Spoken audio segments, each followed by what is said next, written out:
নমস্কার। আজকে আমি গ্রহ ও অঙ্গ প্রত্যঙ্গ, মানুষের অঙ্গ প্রত্যঙ্গ সম্বন্ধে আপনাদের বলবো। জাতচক্রে গ্রহদের অবস্থান থেকে সেই গ্রহটা কেমনভাবে আছে, ভালো বা শুভ না অশুভ অবস্থায় আছে, সেইটা দেখে আমরা বলতে পারি যে এই গ্রহের কারণে এই অঙ্গকে তার ক্ষতি করবে বা রোগাক্রান্ত করবে এই অঙ্গটাকে। এইরকমভাবে আমরা নির্দেশ দিতে পারি, অথবা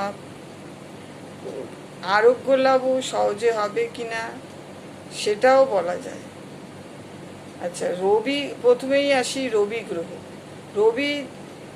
রবি গ্রহের কারক হলো পাকস্থলী, অস্থি, হৃৎপিণ্ড, দক্ষিণ চক্ষু, উদর, চর্ম, মস্তক ইত্যাদি।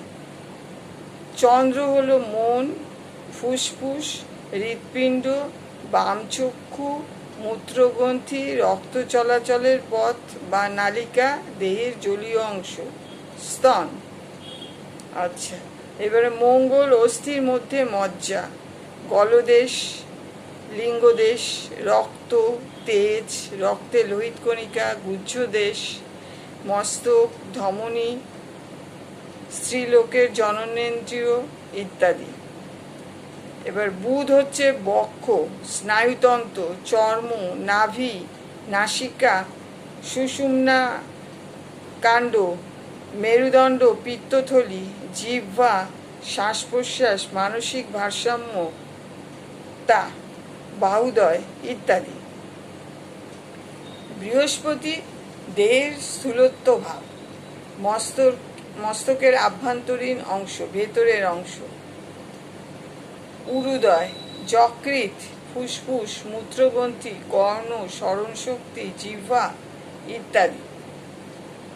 শনি হচ্ছে পদদয়, পেশি, দাঁত, অস্থি, চর্ম, চুল ইত্যাদি। আর রাহু শ্বাস প্রশ্বাস, পদদয়। কেতু হচ্ছে উদর ও উদর সংক্রান্ত বিষয়। আর শুক্র দৃষ্টিশক্তি, মূত্র সংক্রান্ত, মুখ, বীর্য, জননেন্দ্রিয়, দেহ সৌন্দর্য, গলা, জীবদের লালাগ্রন্থি ইত্যাদি বিষয়ের ওপরে শুক্র গ্রহ প্রভাব বিস্তার করে। তাহলে আপনাদেরকে বললাম, এই গ্রহ রবি থেকে একদম কেতু অবধি সমস্ত গ্রহের কথা বললাম। কেতু হচ্ছে উদর বা উদর সংক্রান্ত বিষয়। তাহলে কোন গ্রহ কিভাবে জাতচক্রে আছে এবং তার শরীরে কি রকম অসুখ বিসুখ ঘটবে, সে আমরা এখান থেকেই আমরা বলতে পারবো।